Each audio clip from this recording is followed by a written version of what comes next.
train your back every week and see no growth, it's probably not the exercise you're doing, it's how you're doing them.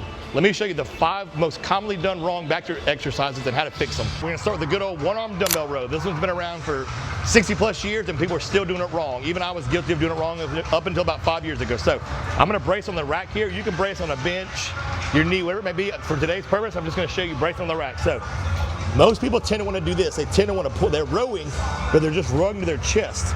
And if you look from this front angle, all that's really working is my bicep. My back is not doing hardly anything. So if I'm rowing like this, that's not doing a whole lot. So I don't want to be pulling to my chest. The proper angle to activate that back is coming from where the weight is, taking this elbow and coming back by your hip. You can probably see in that video, or in that angle right there, my lats contracted with even no weight in it. So I want to come from here, elbow drives back by my hip. So the angle is here to here, here to here, like you're sawing wood. Drop that elbow. So again, we're not here to here. Angle is here to hip, chest to hip. Rolling that weight back. And again, you can probably see that lat contracting right there with only like 35 pounds in my hand. Next up, we got seated cable row, and people butcher this one in a bunch of different ways. I'm gonna show you the most common way right here is they put too much weight and they turn it into a lower back and a momentum exercise, meaning they're here and they're just using momentum and lower back. So all that's really doing, my lower back is doing all the work, and all that's finishing is my elbows, my back a little bit. So what I want to do, you can still use heavy weight here, good posture, almost the same as that dumbbell row. I want to think of dropping those elbows back by my hips and squeezing. Get a good stretch.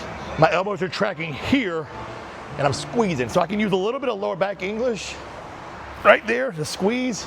I'm not using it all to get that weight moving.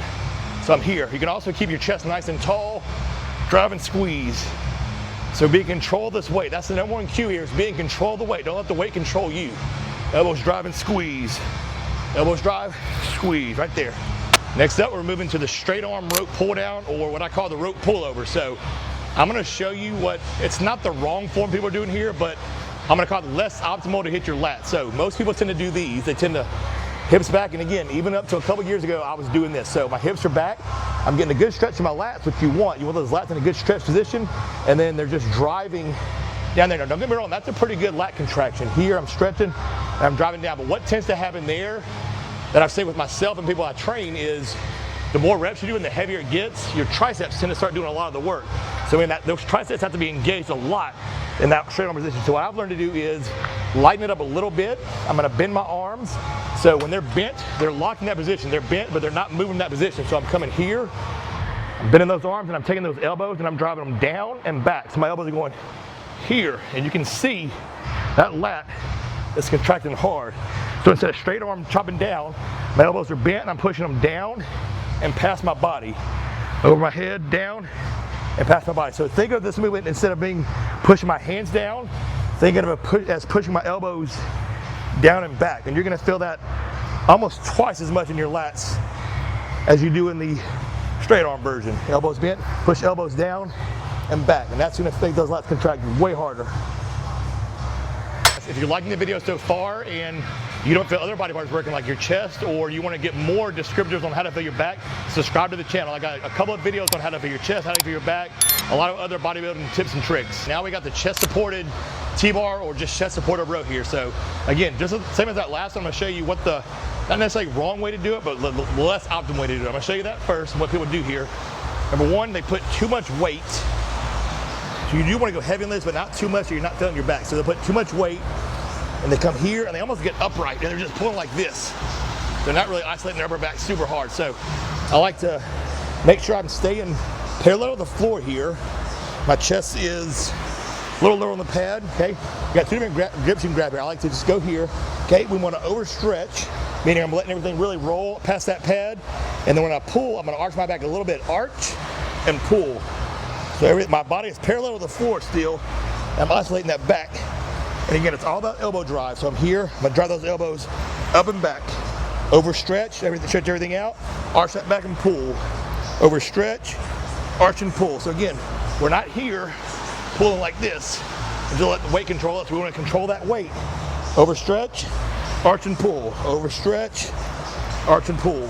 We're gonna finish with what some consider the king of all back builders. Now, the problem with deadlifts and being an actual back builder is that there's so many other muscles involved besides your back. It is a good posterior chain builder, meaning it will build your hamstrings, your glutes, your lower back, your traps. It's gonna build everything, but as far as isolating your back, it's not great because your hips and everything else are also involved at the very beginning of the move. So let me show you what I'm talking about. So on a traditional deadlift, we're coming here, everything's loaded. So at the bottom of the movement, this is hips and hamstrings and glutes. All that's gonna work to get that weight moving here. Then once I get past my knees, then it becomes lower back, traps, erectors, all that right there. So that's the only part that's actually back. Lower and down, that's glutes and hamstrings. So glutes and hamstrings are working here. Back does have to keep that weight stabilized, so it is working a little bit, but mainly once you get here, that's when your back takes over. So again, this is not an exercise people do wrong. I'm just gonna show you something you can replace it with if you really wanna isolate your back a little harder. So here's what I want you to swap out the deadlift with if you've been doing deadlifts week to week and you're not seeing any back growth. So rack pulls, what you're gonna do is you're gonna set this rack or this bar to where it's just below your knee, right at your patella. So again, like we just talked about, we only want that top half of the movement for our back. So what you're doing, setting that bar here, and then all I'm doing is the top half of a deadlift, a rack pull. So coming here, all I'm doing is mimicking the top half of that deadlift. So I'm here, up and squeeze, come back down. So imagine as I pull that bar up, I'm gonna push my chest through, and when I push my chest through, that's gonna squeeze that upper back, those traps, okay? So on the lower part, right here, we're working lower back. As you start to pull through, you're gonna hit those lats a little bit, and then as you push your chest through, you're hitting traps. So everything's getting work that you would normally work with a deadlift, except for now, instead of expending so much energy with your legs, your hamstrings, your hips, all that, you're gonna expend all that energy on your back. There you have it, 5 exercises people messed up with back training and how to fix them. So if you don't take anything else away from this video, if you don't do any of those exercises, what you can take away from this video on how to fix your back training is elbow drive. Remember, always know what you're doing. If you're doing pull downs, rows, think elbow to hip, control the weight, and pick a weight that you can do for 10 to 12 reps. So everything under control, challenging weight, and drop elbow to hip. If you like this video, guys, and you want to see more, subscribe to the channel. As always, stay swole.